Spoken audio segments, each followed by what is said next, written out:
Hello, and welcome to this month's sales tip, the sales tip for January 2014.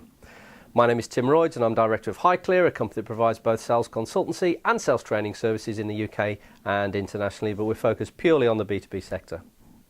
You've caught me having a read of the Sunday paper, and in particular the money supplement for the Sunday Times, because at this time of year it's a really good idea to review the investments that you're making to make sure that you are getting the returns that you want.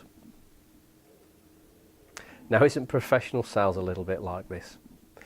This time of year we're often reviewing, reappraising our sales plans. It's really important to make sure that a commodity that's far more precious than money is providing the returns that you want, and that commodity, of course, is time. You can replace money, you can't replace time. You know, once January's selling time's gone, it's gone, and we're almost halfway through January now.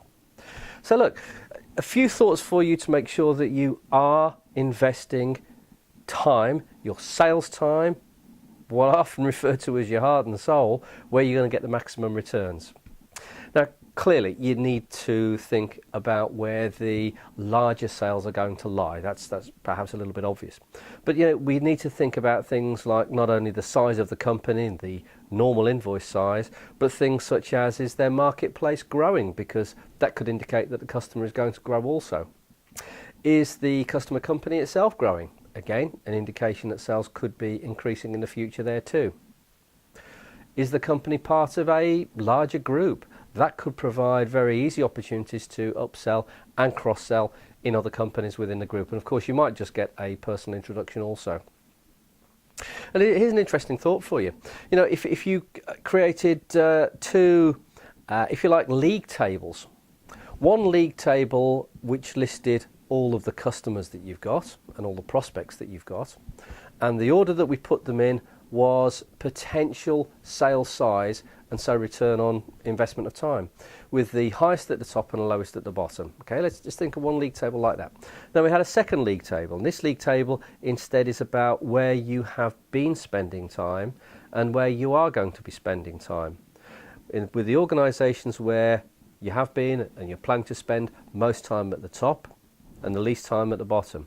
Now, if you looked at those two league tables, those two listings of companies, would they look about right? Would they look about the same? Because, you know, if you've got a company that's up here in terms of the opportunity size, but you're down here in terms of the time, we've got to question ourselves, you know, hang on a minute, are we really investing time in the right place here?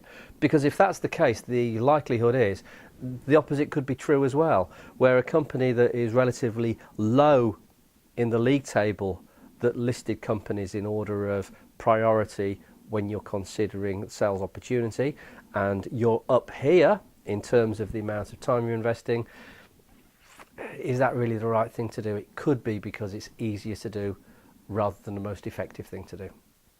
So the challenge this month is to have a think carefully about where you are investing time, but more importantly, where you're planning to invest time over the course of the next 12 months. Focus on where you're going to get the greatest returns, not where it's easiest, but where the greatest opportunity lies. Which reminds me, I need to get back to sorting out where I can best invest my money for maximum returns with that also. Oh, and look forward to seeing you next month.